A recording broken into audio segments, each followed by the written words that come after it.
Thank you for joining us for today's episode of Two Old Sexperts.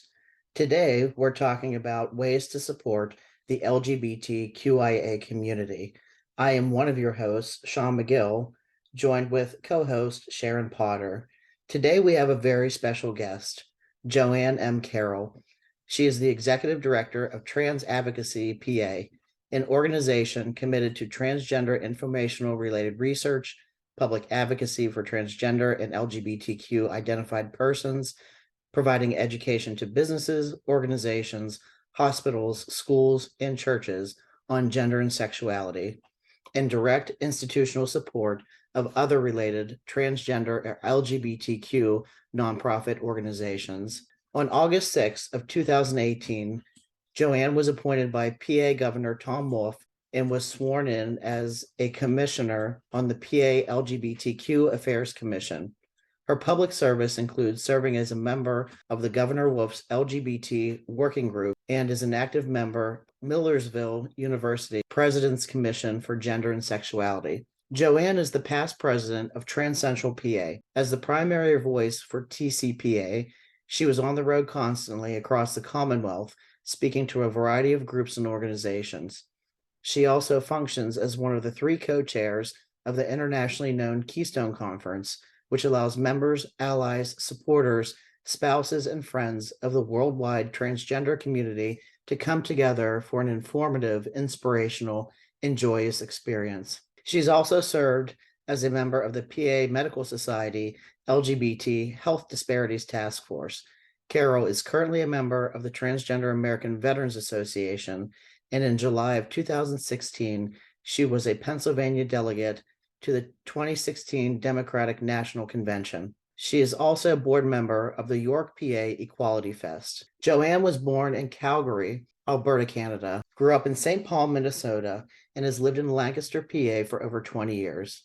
She has 5 daughters, 11 grandchildren, and 2 great-granddaughters. In her years of active employment, she served 20 years on active duty in the United States Air Force, retiring as a Master Sergeant E7. Following her military career, she worked for nearly 20 years in hospitality, starting as a hotel night auditor and worked her way up to general manager. Joanne attended Fort Lewis College in Durango, Colorado, Midwestern State University in Wichita Falls, Texas, and Community College of the Air Force at Randolph Air Force Base in San Antonio, Texas. She majored in political science with a split minor of business and accounting. She also serves as a member of the Penn Central United Church of Christ, open and affirming. She is the past vice president of the leadership team of First Reformed UCC United Church of Christ in Lancaster, PA, and is currently the president of the consistory at Christ Church UCC in Elizabethtown, PA. Public service has always been a major part of her life, and in other parts of the U.S., she has served on tourism and hotel motel association boards and was at one time the president-elect and vice chairman of her local chamber of commerce. Joanne is a rated Air Force master instructor and is a Vietnam-era veteran. She received many awards and decorations during her military career that included Meritorious Service Medal with Oak Leaf Cluster, Air Force Commendation Medal, Vietnam Service Medal with 2 Bronze Service Stars, Vietnam Gallantry Cross Unit Citation with Palm, and Vietnam Campaign Medal. During the Vietnam War, she served as an air commando, now known as Special Operations, and was actively involved in counterinsurgency and other missions in Southeast Asia. Sharon and I are both pleased and welcome Joanne to our show.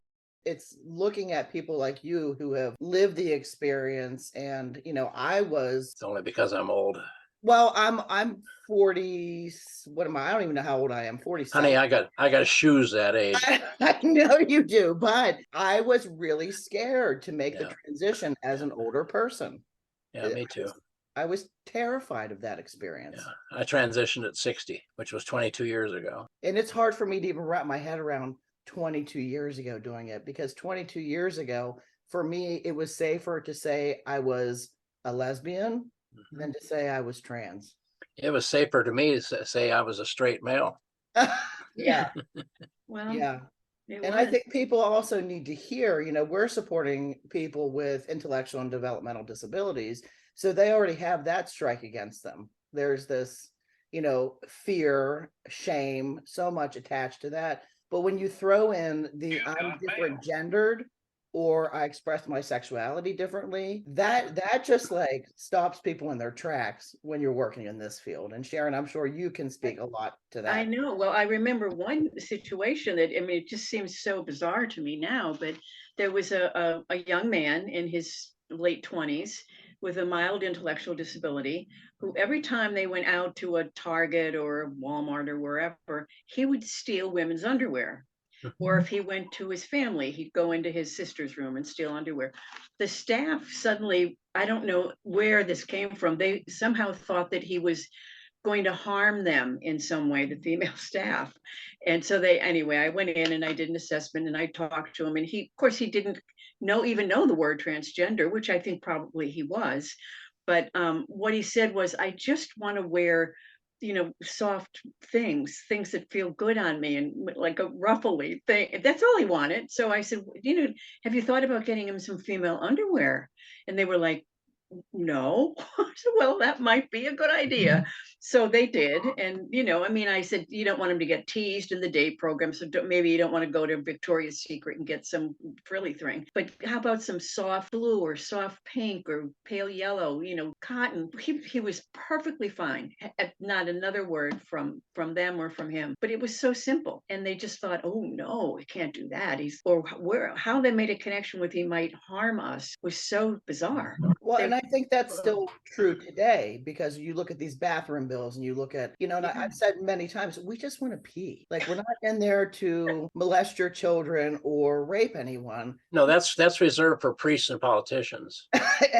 Pretty much, Joanne, right? So, and that's kind of the analogy that I use. Well, the challenge I had 20 plus years ago was the fact that you had Jerry Springer and you had Maury Povich and some of these that were dealing with caricatures. And it was portraying either that we were just like some kind of fetishist or whatever, or trying to go around and impersonate females, not really be who we are authentically. And so that was the hump that I had to get over back in that point, because if I had to wear a wig, I wouldn't have transitioned probably, because I made it feel like a drag queen, because that's what they did. I still have a bit of that stigma left over from back in those days. But I mean, I watch RuPaul's Drag Race, so that's okay.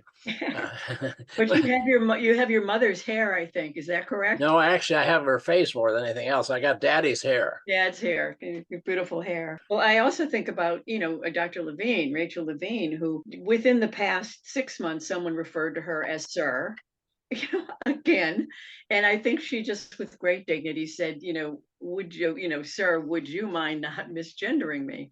But how do you keep your patience with that stuff? I mean, it's so exasperating. Well, it's difficult, and I'll tell you why. I just recently started up with the VA again because I was waiting for my DD Form 214, which is my discharge paper, to reflect my true name. And unfortunately, what I've discovered is that there's 3 branches in the Department of Veterans Affairs: Veterans Health, Veterans Benefits, and cemeteries and mortuaries. They don't talk to each other, because I reestablished with Veterans Health, and then I found out I may be eligible for Agent Orange, which was that defoliant that they used during Vietnam.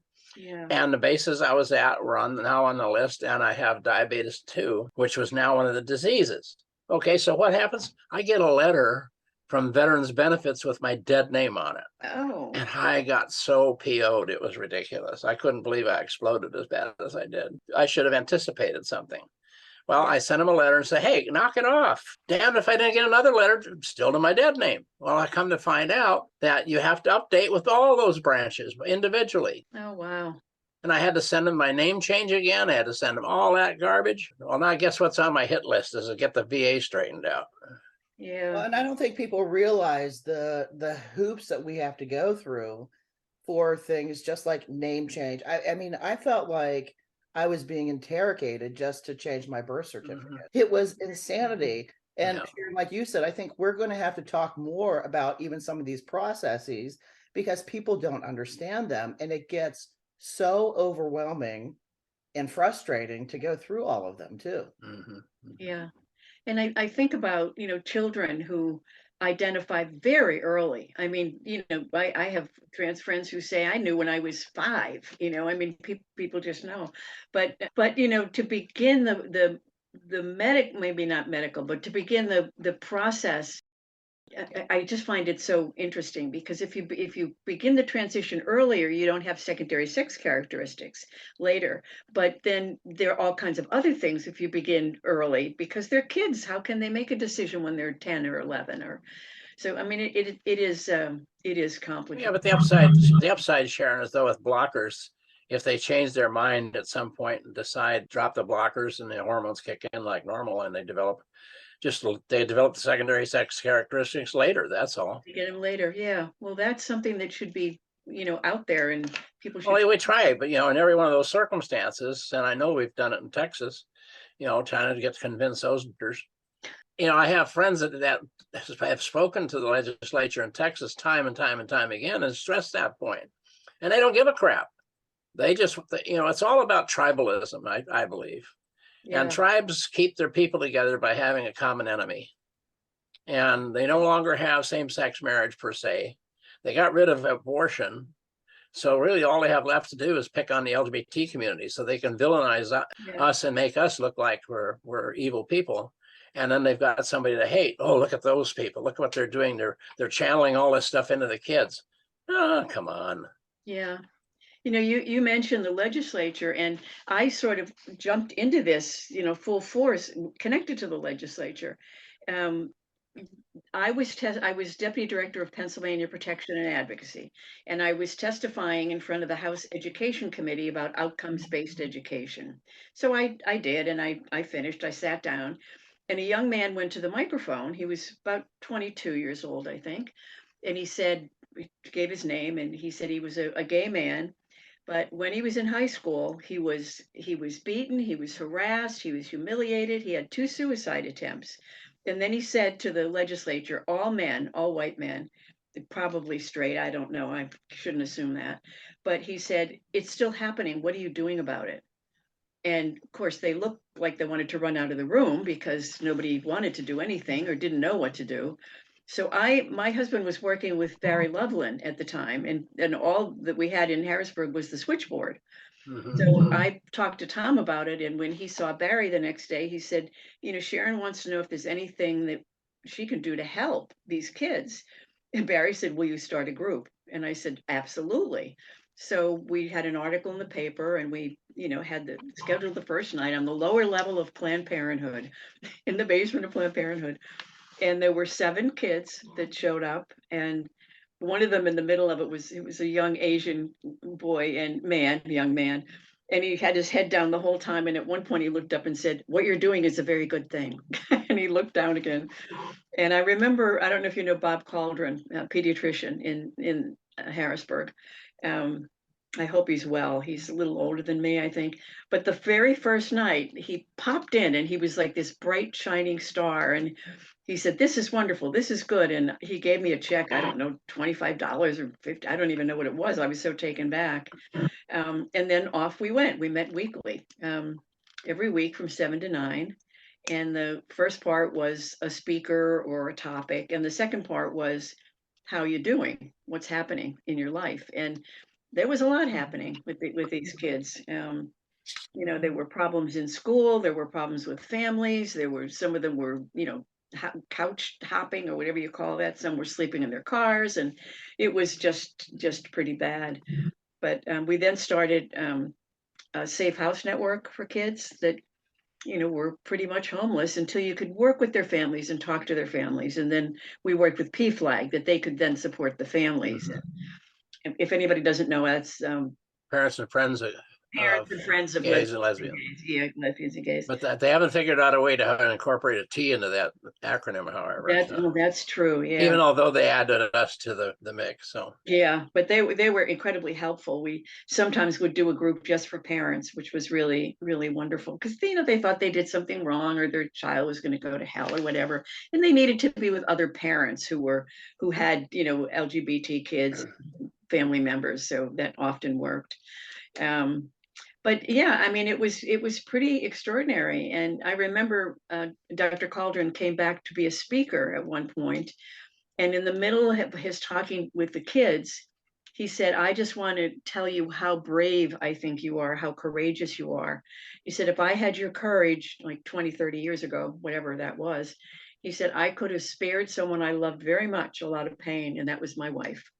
And I didn't know he was gay or straight or what, but he was gay. And Mm. I later met his wife and his kids, and they she was lovely, and he ended up with a wonderful partner that used to be a priest, and they were together for many, many years. But that was just such a gift, to me too. I mean, just those kids. I mean, that was pretty incredible. And then we moved to a church. We had a call, could we accommodate a kid that used a wheelchair? And we could, but all we had was the freight elevator of Planned Parenthood. So that wasn't a good thing. So we moved, and we were in a church for several years, on the main street there. It was really cool. And then we had agencies call and say, could they had kids that were LGBT, usually gay, and or lesbian, and they were in group homes, and the staff would bring them to the group meetings, and that was wonderful. They'd sit in another room. They wouldn't be part of the meeting, and we had one young man that was on the autism spectrum, and very bright kid, but he knew that he just like had no boundaries, and things would just fly out of his mouth, and he didn't understand all the social stuff. And so he actually talked to the other kids, and he said, if I say I really like you, do you want to be my boyfriend? It's okay if you say no, because if I like you, that's what I think I'm in. But it was delightful, because he just got to be an educator, and he was real comfortable with the other kids. Well, and it's I'm, building community too. I mean, you did that group for how many years, but you were helping to build community. yeah. But when I think of Sharon Potter, I think of the mom that I want to run to and be held by and protected by, because that's what you've always emulated, is such, not just an ally, but a person who loves those of us who historically are misfits among society. Yeah, that's so Well, strange. you may think of her as a mother type. I think of her as a girlfriend type, but she always keeps saying she's interested in guys. So, and Well, thanks to both of you. I haven't really found a way to break into that shell yet. So, but Well, I'm glad you mentioned church though, Sharon, because Tuesday night here in Lancaster City we had a thing called the Embrace Gala. And in case you guys don't know what the Embrace is, Embrace is an organization of churches that have banded together to support each other as they support the LGBTQ plus community. There are 36 member churches just in Lancaster County that are open and affirming, reconciling, welcoming, or whatever, that have gone through the covenantal process and fully welcome anybody in the alphabet community, and they live into that faith message. So they were celebrating the fact that they've had so many years of success. My church in Elizabethtown, it happens to be a member, and it's exciting to see the list grow. Perhaps when I first started working with Embrace, the number was down about maybe 15 or 20, and we've now expanded to 36 churches, including Mennonite Brethren in Christ, or Church of the Brethren, I'm sorry,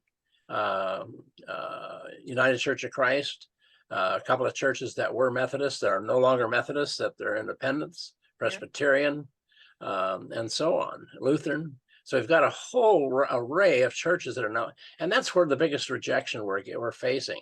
And that's coming from, because you've got all of these biblical literalists that are using the Old Testament as a bludgeon to beat us over the head and say, well, you're sinful and you're all these things.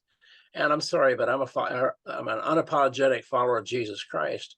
And as I read the things he said nothing about those things. Right. Yeah.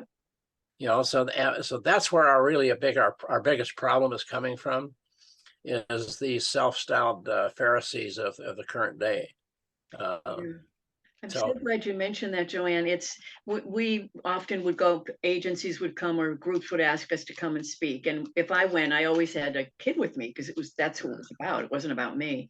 And one time a woman where we were speaking said, I have a question. And she was snarky from the beginning. And she said, if you have a young person that comes to you from a good religious family, and believes in God and Jesus and what have you, And they're deciding they want to be gay. Well, there you have it right there. They want to be, harassed and whatever. Yeah, but think about this. If you come out as gay in Alabama or Mississippi, it ain't because you wanted to.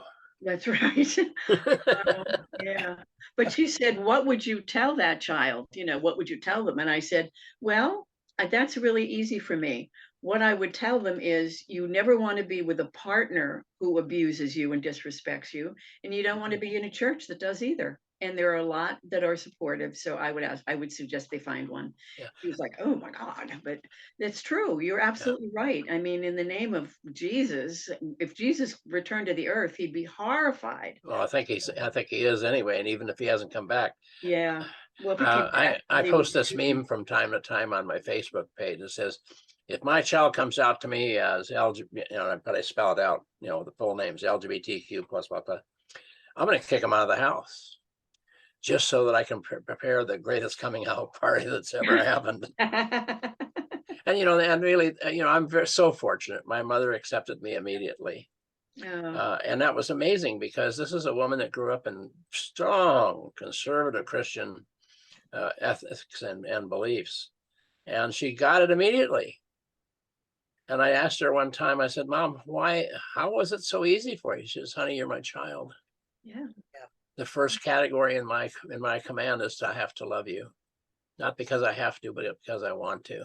Yeah. And that woman never got my pronouns wrong. She never got my name wrong. In the early days, I screwed up more than she ever did. I remember talking to you on the phone, last weekend, and whatever it was, yeah. Talking about your experience with your mom. And I grew up in a very Christian, faith-based, conservative family that along the Bible Belt in Pennsylvania. And that was my experience. And so if people like us can have that experience of, you're my child and I love you no matter what, from our parents, and I think who are you to criticize otherwise? And I think I told you this story when we chatted about Mom. I transitioned in Scottsbluff, Nebraska. Pennsylvanians don't have any clue where the hell that is. But it's 50 miles from Wyoming, down in the southwest corner of Nebraska. And the community was about 21,000 people, and probably 18,000 of them were rednecks. But at any rate, I transitioned, and before I did, however, I had gone with my mother to this little country church that she was going to. And it was a fundamentalist Christian, non-denominational church. But I went as my male self, and I met a good friend of hers. Well, flash forward, I would never go to church on Sundays. I only went the one time because I was managing a hotel in Scottsbluff, and I used Sundays as my admin catch-up day. So I'd drop her off, and then I'd go pick her up. So a couple of months later, after I transitioned, we were in a grocery store, and Mom and this woman ran into each other, and I was standing off to the side. And of course, two little old ladies getting together, beep, beep, beep, beep, beep, beep, beep, beep, beep. The old magpie exchange is what I call it. And finally, the woman turns and says, "Who's this?" And my mom says, "Well, that's my daughter, Joanne." And the woman said, "Oh, well, I knew you had a son named John. I didn't know you had a daughter named Joanne." And Mom said, "Well, you know what? It's actually the same person, and I like her better." Oh my goodness. That is wonderful. And she was sincere because she didn't see an angry person anymore. Mm-hmm. She saw somebody that was comfortable. She saw somebody that was happy. And that's where the difference lay for her. And forever, that was how she saw it, that the transition was the best thing that ever happened to me. Yeah. Wow. I remember getting ready to tell my parents, and I wasn't really nervous because it was like, they had to have always known based on my life and growing up and all the signs, but I was still nervous because it was saying the words for the first time. And I remember my mom saying she wanted to cry just because she felt like she did something wrong. Yeah. And it caused a life of discomfort and suffering. Mm-hmm. And my dad, I remember him wanting to cry because he said he was so relieved. He thought I was going to tell him that I had cancer or something. Oh, wow. Oh, cool. my goodness. Wow. So parents can be, mm-hmm. Some of the greatest supporters. And even if, parents aren't a part of our lives or family members aren't a part of people in the community, like the churches that you're speaking to, like these groups that you're speaking about, they can be some of the greatest supporters, and we all need somebody. Yep. We When can't do it When I alone. was growing up, there wasn't any question in my little feeble mind that there was something different, as we all referred to earlier, like 4 or 5. That's when I knew. But I didn't have any kind of language until 1952 when Christine Jorgensen came back from Oh, Denmark. goodness, yeah. And Sharon will remember those days, I think. In 1952, I was 12 years old. And when she came back from Denmark, having had surgery, I went, whoa, there's something to this after all. And Yeah. I spent the next 40 or 50 years doing due diligence, trying to see if I could figure this out. And it wasn't until Al Gore invented the internet that I even found anything. Anyhow, but then, obviously the internet exploded. In the early days, we didn't have much. There were a few search engines, Ask Jeeves and a few others like that. But if you put up transgender or male to female or whatever, all you got was porn sites initially. Yeah, that's right. And so finally, there got to be informational opportunities. And that made all the difference in the world. But just not knowing, not understanding, all I know is that until I was 13, I had the crap kicked out of me every day by somebody, just because I didn't fit the stereotype of what a little boy should be.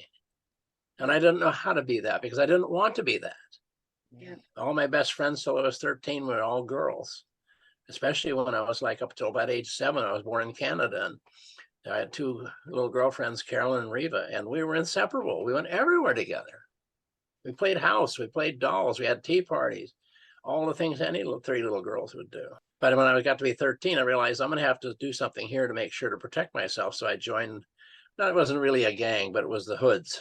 I don't know, Sharon knows the term. I don't know if you do, Sean, but I don't, but I'm it was interested. the tough guys like in Greece, that the leather jacket group. Oh yeah.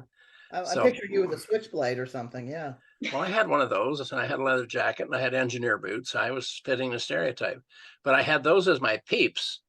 And as long as I was part of that group, nobody messed with me because they were going to take on the whole group. And that's what the rest of my life became, is associating myself with the most masculine people I could find, just so that I wouldn't get my butt kicked. I mean, after all, I've even even owned a bull riding rodeo company trying to prove something. So Yeah. I tried to be a boy, but I failed, thank goodness. I think we can all look back and say, I tried and I failed. And I think the trying was probably some of the most miserable moments of life. Total angst. Yeah. Yeah. You can make it work. Yeah. I was the prettiest woman who would, fit in and I made it work, but I was miserable. I wanted to I fit in too. Mhm. I hunted, I fished, I did all the things boys were supposed to do. And I tried to commit suicide 4 times. Yeah. Oh my That's a familiar goodness. thing. Yes. 40% of us try to commit suicide. And kids are even worse. Yeah. 50% or greater of children attempt or complete the process. And those numbers aren't getting any better. No. And the more we're feeling the pressure from the outside groups, yeah, the more those numbers are going to rise. Well, and then the risk, the girls that are living in central cities like Pitt, Philly, New York City, they're on the street because let's look at the stats. I mean, now hopefully I'm looking at a new set of numbers coming out of the trans survey that's coming out of NCTE this year. In fact, in a few days. What's the day? The 13th. 3 days, I think. 6 more days. Coming on the 19th. But based on the 2015 survey, close to 30% of our community lives on $10,000 a year or less. And some of those girls are hooking in order to get that money. And so what happens? Then you have the surprise syndrome or whatever it is, and these girls are getting killed on the street. We had 46 murders, trans murders last year. Yeah. We're up to 20 plus already this year. And we still got to get to next month. Every year it gets higher and higher. Yeah. Fortunately, we don't live in Brazil because the numbers there are way up in the 200s. But the point being is, you're either at risk of being hurt by somebody or killed by somebody. So now let's look at this sensibly. If you know that, why in the hell would you want to transition on a whim? That's what I say, Joanne. It's not like, oh yes, today's the day I would like to come out and hopefully get murdered. Yeah, That'd be great. Or beat up. Yeah. And I No. can't pee in public either, so let's Yeah. just keep that perspective too. Well, and then you have kids that are going to schools and are young girls, trans girls that are forced to hold their urine because either just like in Hidden Figures, the bathroom is so far away that they can't get to it in time. So they face the potential of wetting their pants or just creating an incredible urinary tract infection simply because they can't go void. Or in one particular case, this was down in the southern part of Lancaster County, the girl was told to use this one bathroom that was only accessible by the principal. Well, she went to walk in there one day and there was a custodian in there. Well, she's at risk. And she didn't want to go to the bathroom. So the school district wanted to do something. And they said, well, we can't because it was Solanco way down in the south part of the county. Anyhow, said, well, we can't do that. The school board would just really have a field day with us.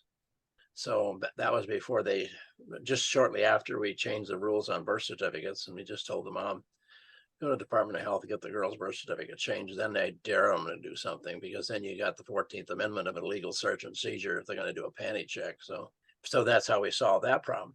And that brings me to a point that I want to make with you. And that is one of the great things I've been a part of. And that is on the LGBT working group for the governor.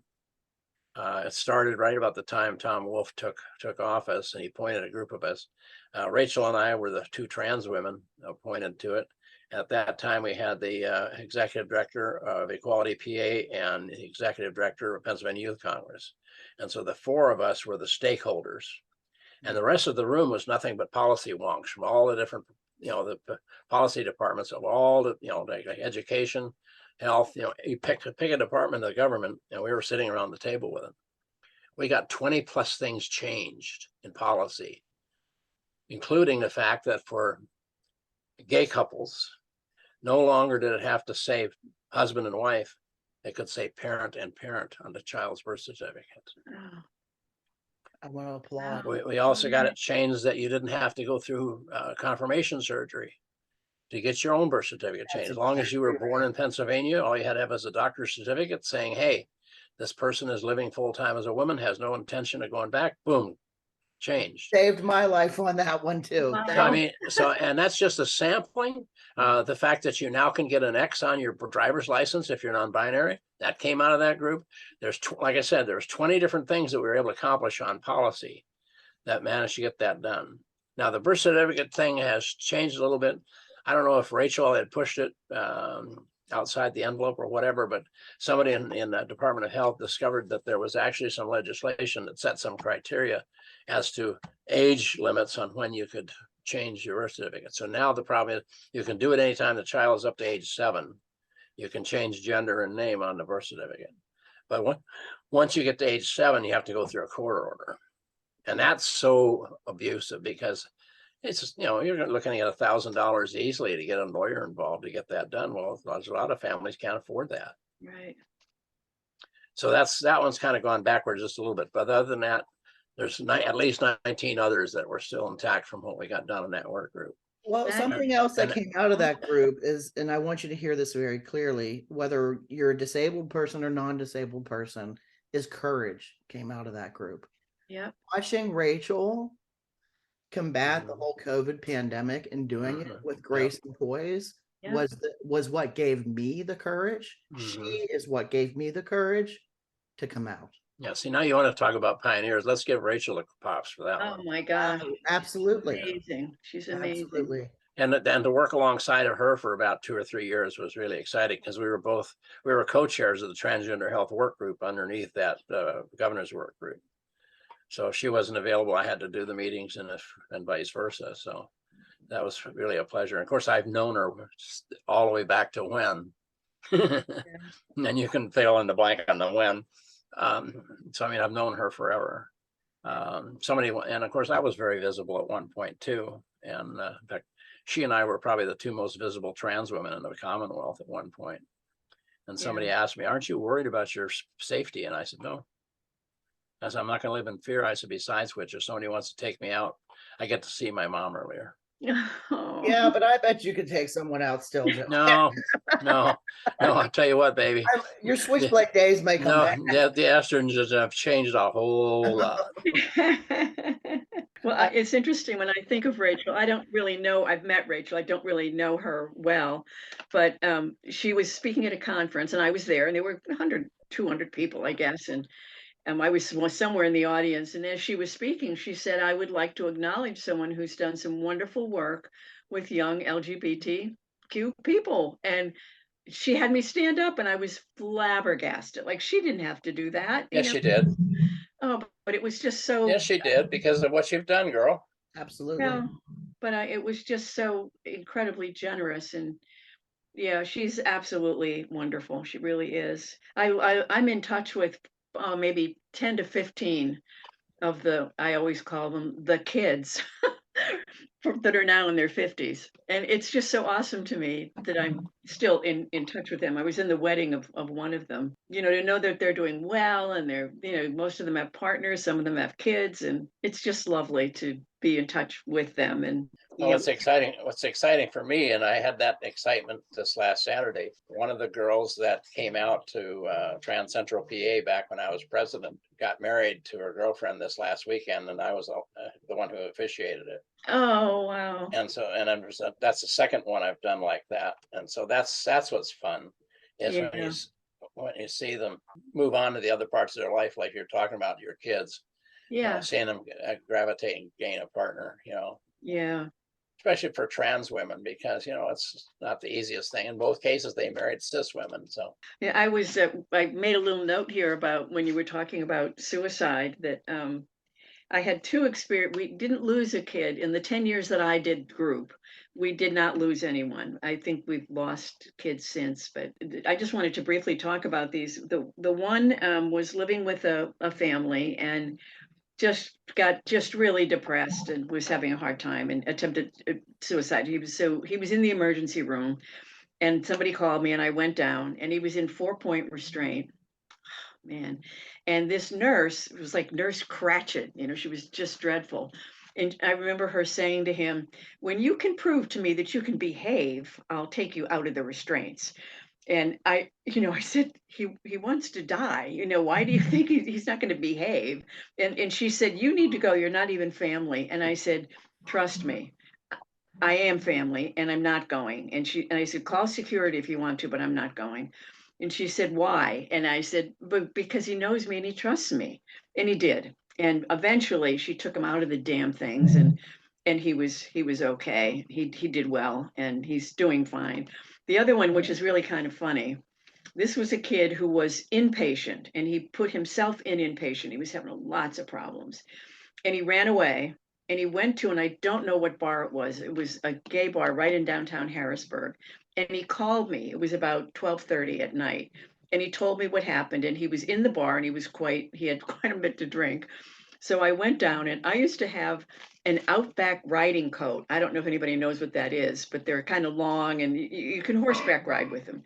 A black coat. So off I went and I got to the bar and he was way in the back. He told me where he was and I just went flying in and I, got him and we left and he's fine too. But weeks later, I don't know, I think maybe it was Marvin, I'm not sure, but somebody said to me, did I see you 2 weeks ago flying down the middle of whatever bar it was with the crazy long black coat? Yeah, that was me. Like the headless horseman. That's just what it was like. It was so funny, but I think of those two kids who were just at the edge of leaving us. Both of you have supported so many people on what I would consider a macro level. From your perspective, how can we support people even on the smallest or micro levels just so they feel seen as a human being? well, I think the first, of course, I'm executive director of Trans Advocacy Pennsylvania. So everybody asks me, what does advocacy look like? Well, I would say this first of all, advocacy is a marathon. It's not a sprint. Yeah. If you want to carry signs and march around the Capitol and shout slogans, that's fine.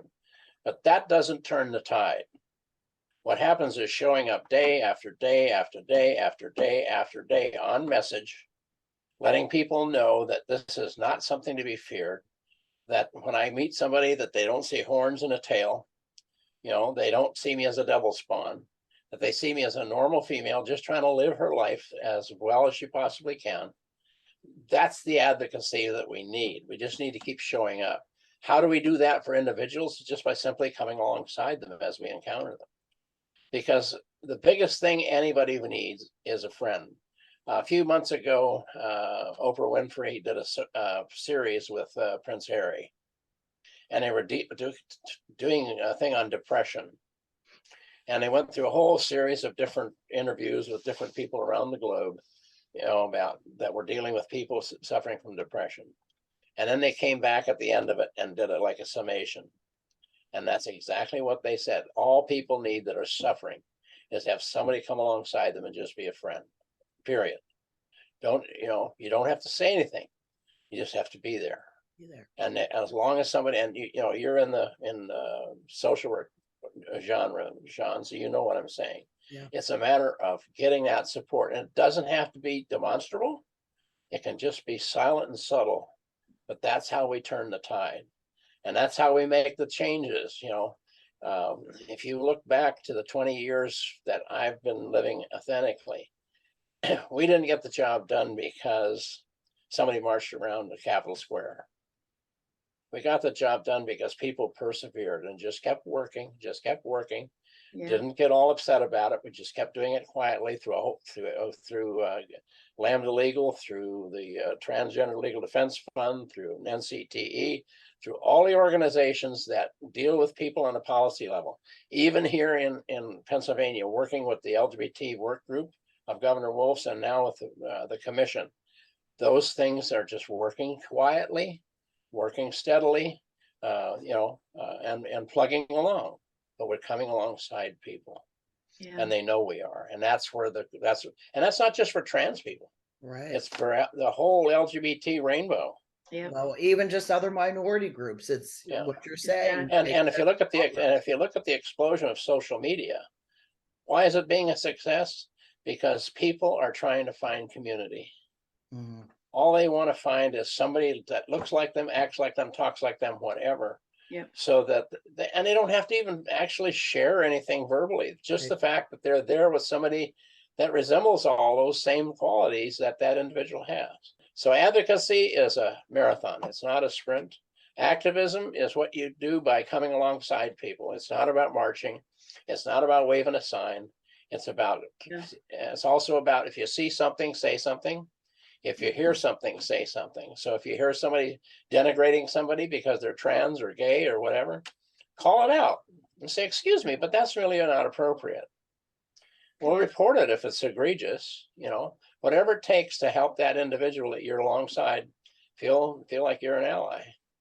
And just because we're LGBT doesn't mean we can't be allies too. Absolutely. That's right. Yeah. And that's what I say to people: stand up for all people. And initially, it was all about me talking about trans people, period. That was it. That was my calling. And then when all of a sudden I started realizing the intersectionality with disabled, with people of color, with everything like that, I realized that, hey, I can't just stand up on behalf of my individual community. I have an obligation to stand up for everybody who's marginalized. Because as long as marginalized keep meeting at the intersection of discrimination, that's my fight. That's where I've got to show up.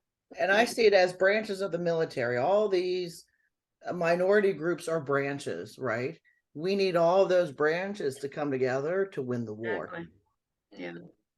And Sean, I think what you and I do, with people with intellectual and developmental disabilities, if I'm doing a class for adults with intellectual disabilities on, sexuality and safety and peer pressure and all of that, I always will say, if you have a boyfriend or girlfriend, I talk about these specific things, whether you're straight or gay, just so they know that that's normal, or when I talk about body parts and body functions and what is sex and describe different sex acts, and like in a way that's like, this is this and this is that, not like this is bad and this is good, because if it's consensual, then it's fine. But I mean, I think for a lot of people, if there's someone that's having a problem and they're male, and, I don't say to them, do you have a girlfriend? I say, do you have a boyfriend or girlfriend? Here's what I get asked all the time. okay, I see somebody who's trans. How do I talk to them? People, especially, I've done a lot of work, doing cultural competency in the health community, the law enforcement community, and a bunch of others. And here's what I tell people: leave your hubris at the door. Walk in, be humble, and say, you know what? I really don't know what I don't know. I don't know how to ask questions. I don't even know if I can ask the right questions. But if you'll be patient with me, you can help me understand. But don't go in pretending like you're some kind of a damn know-it-all and are going to prejudge the conversation you're going to have with that individual. Ask, okay, how do you want me to address you? How do what name do you want me to call you? What pronouns would you prefer? There's nothing wrong with asking. But to start, if you see somebody that you think is female and start saying ma'am, and all of a sudden it's a trans guy who hasn't really taken some of the steps yet, Yeah. you're being offensive because your damn hubris got in the way of you. Okay.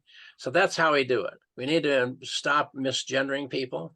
And basically it becomes a microaggression. It's like saying, hey, for a fat kid, you don't sweat much, How dare you?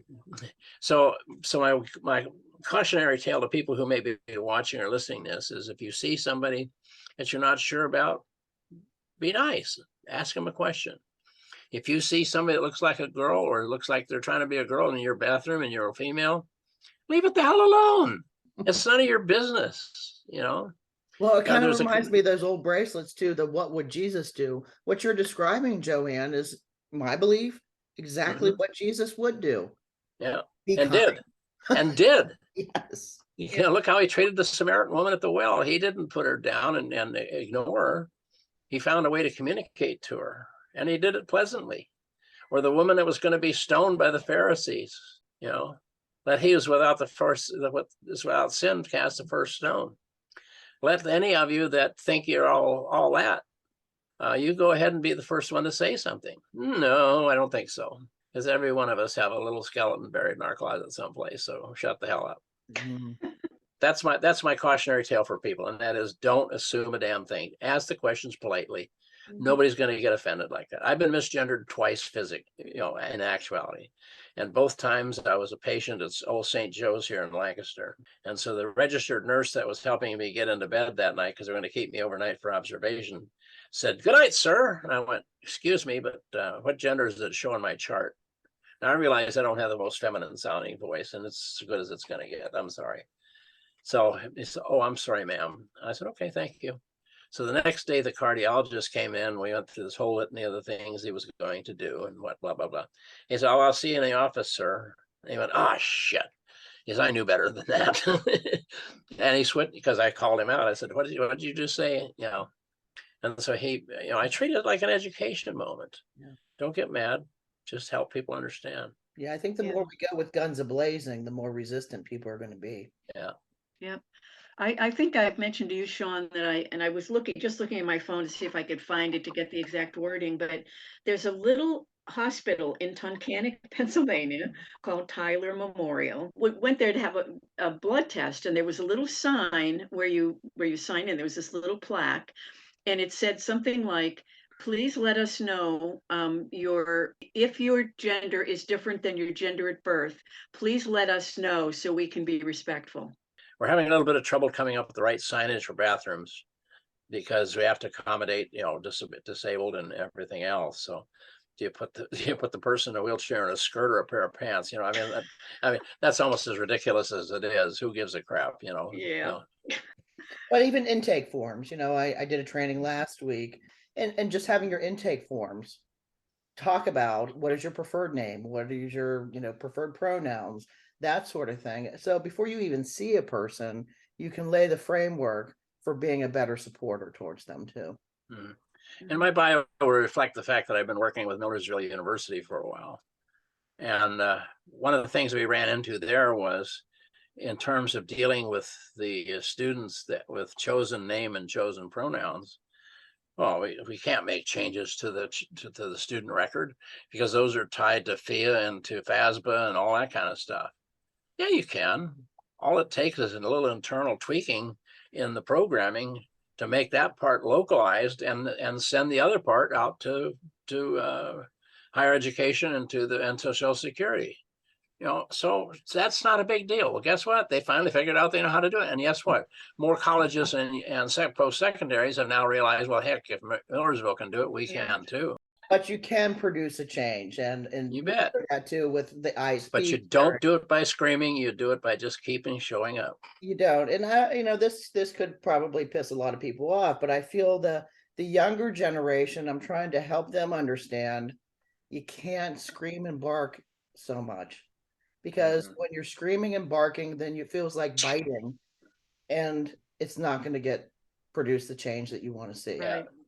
The person on the other end takes the position, well, yeah, you have the right to say what you say, but it ends about this far from my ear. That's right. And so they just shut that off. So Yeah, it's kind of positive approaches 101, right, Sharon? exactly. If you can't say something nice, don't say anything at all. Yes. There you go. Are you ready for kindergarten methodology would be that. Well, that reminds me, my oldest granddaughter is 35, I think. Brittany, 30, maybe 36. She's 36, yes.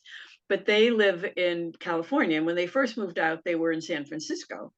And they were there about 2 years, and they were in the Scranton area or whatever. They come in for a visit to Pennsylvania.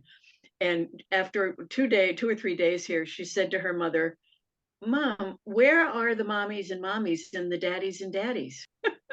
Because she lived in San Francisco. Yeah. This is kind of strange, where are they? And, when you can be who you are, just period, be who you are. And how simple that seems, but it's not. To help people understand whether you're a family member, whether you're a direct care staff, whether you're an administrator or a policymaker or changer, keep at it. We all have things that we can learn. Yeah. You mentioned the kids a moment ago, Sean, and helping them. We've created a society of immediate demand, immediate result. Why do we have a microwave? Because we can't stand to wait for the oven to heat our food. Why do we have social media? Because it's too hard to meet people in person.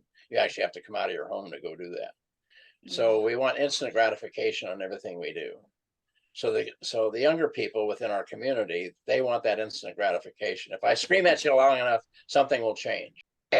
Wrong answer. So the thing we have to impart more than anything else is just be patient, keep working, keep showing up, keep loving people, keep coming alongside people, keep doing all the things we know have been proven over the years, and we'll get there. And we didn't come this far to only come this far. And for those of us who are trans, patience is the number one factor in the success of our. Tell me about it. So the moral of the story is teach patience too. Anything either of you feel very important to say to anyone who may listen to this? The last words of the wise. I just want to tell Sharon I love her. Oh, thank you. That is so sweet. Yeah, I think about, with the system that we work in, Sean, and, the direct support professionals who are, good, decent people. They're not there for the money. And we all are dragging around baggage, and to try to help them to look at things another way, and to support people who within the system with intellectual disabilities who may be gay, lesbian, or transgender. It's not that difficult, as Joanne says. Just stand by them, help them through, just ask them questions. What do you need? How can I help? But just realize there's more people at that intersection of discrimination than you actually know. And don't think you're alone. There's disabled people and people of color that are suffering the same kind of things we're doing. So exactly, we're in the fight for all of us. Well, I adore both of you. So, I've loved Sharon for a very long time. My heart is always full of love for her. And Joanne, you too, huh? I've come to just love you in the short period of time too, because I learn from people too.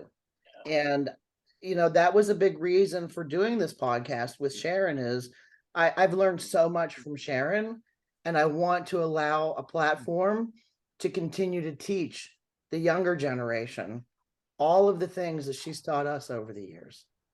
Well, Sharon's been active in this process way longer than I am. So if anybody deserves the title of pioneer, she's closer than I am. Well, I gave it to her a long Thank you. time ago, so she Yeah. is the pioneer. Yes. Yeah. Oh, thank you both. That's very sweet. But here's the thing, you know, we make the pathway wider every time we take a step. Yeah. And the pathway was pretty narrow 22 years ago for me. And so if I can stomp on some grass and wear down some dirt, you know, just walking through life, I'm making it better for somebody coming up behind me. So it's about paying it forward. I use the analogy of the story of the little boy and the starfish. Yeah. There's a little boy, and you may both know it, but I'll say it for the benefit of your listeners. But there's a little boy on the beach, and he picks up a starfish and he throws it back into the ocean. And this old man said, "Honey, what are you doing?" He says, "I'm saving starfish." He says, "But honey, look up and down this beach. There's hundreds. You can't save them all." He says, "No, but I just saved one." Yeah. And, you know, and that's the way we need to approach it. Really, Exactly. it is. If we can make a difference for one person, we've really lived into our calling. I may not be able to do it for a whole ton of folks, but if I can change the life of one person one day at a time, then I've met my objective. And that's how we all need to approach it. And those who are listening, you can make a difference for one person. You've changed history. Well Sean, thanks. said. Hi. Sean, thanks for the invite. I've enjoyed it. Thank you for joining us for today's episode of Two Old Sexperts. Join us next time as we are joined by special guest Robin Van Eerden as we talk about foundational skills for dating.